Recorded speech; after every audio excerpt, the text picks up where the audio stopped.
Hello guys and welcome to my vlog. For today we're gonna talk about the Miss Universe 2025. Of course, we're gonna talk about the dresses or the gowns that the candidates wore during the final competition, the top 5. Welcome guys to my vlog. For today we're gonna talk about the gowns of the top 5 finalists in the Miss Universe 2025. We're gonna talk about the gowns that they wore during the competition, and I think that anyway, don't get me bashed because I'm just critics of my own observation, of my own imaginations.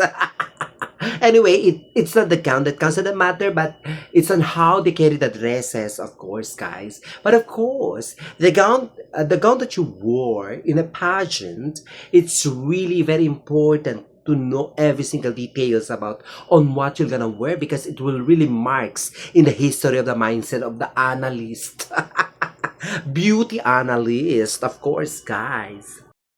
Actually, guys, on the top 5 on the Miss Universe 2025, of course, there are only two gowns that I really loved. And of course, that goes to Cote d'Ivoire and Venezuela. Those are the two gowns that I loved. It's glamour, it's more on the actually, for Cote d'Ivoire, I've already seen that kind of gown so many times. But the way she carries it, it's nice, it's beautiful, and I just love it's on her own body, the silver gown with glitters and everything. But it's a common gown actually. We always see that kind of designs with the glitters and it's just a simple gown for me actually because there's no goosebump on it.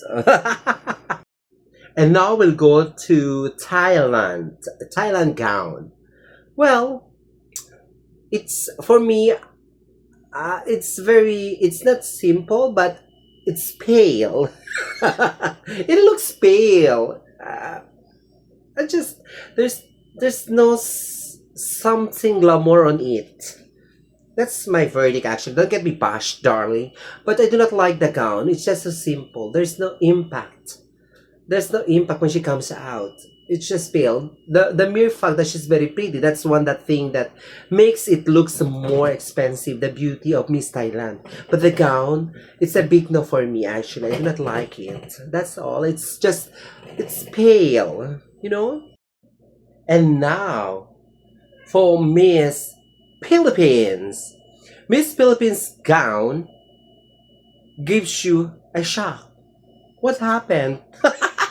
It looks like a fantasy. It's a fantasy wedding jellyfish, or I don't know what it is. As if she's floating. The illusion is floating, but I do not like the design. Yes, exactly. That's my point of view. Actually, for some they like it, but for me, I do not like the design. It's more of a. It looks like a fantasy costume. Um, the beadings, the intricate is nice, but I do not like it on stage because the color that they uses is like white silver or something. She looks fat. On stage, when I see on screen, it doesn't look good.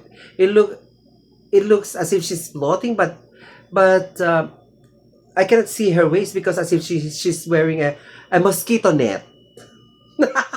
But Atisa really, she carries the gown so glamour. That one makes her win because she's very pretty. She looks like a Barbie doll. But the problem is when she stand up like that. When I saw, oh my god, as if she's wearing a mosquito net. She's afraid of dengue or something. And the winner for a gown for me is Venezuela in the top 5. Why? Because Venezuela's gown, I love it. I just love it. It's nice. It's not that glamour. It's simple, but there's something in that gown that makes her stand out. Yeah. You know what? There's this intricate of a dragon over here at the shoulder pads. It's I zoom it, it looks like dragon, and it's just amazing. But the problem with Miss Venezuela is that she's really very pretty, but her looks when you keep on looking at her, she looks old. She looks like an old trans. Yeah. the an old trans but very rich, very beautiful as well. But anyway, that's only my opinion, darling. And now for the winner, Miss Mexico. The gown looks like a Christmas ball.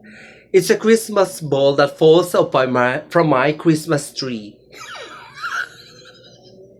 It looks like a crystal ball. I do not know what happened. Or she looks like a woman from Miss Saigon who happens to have a very expensive bar in Miss Saigon.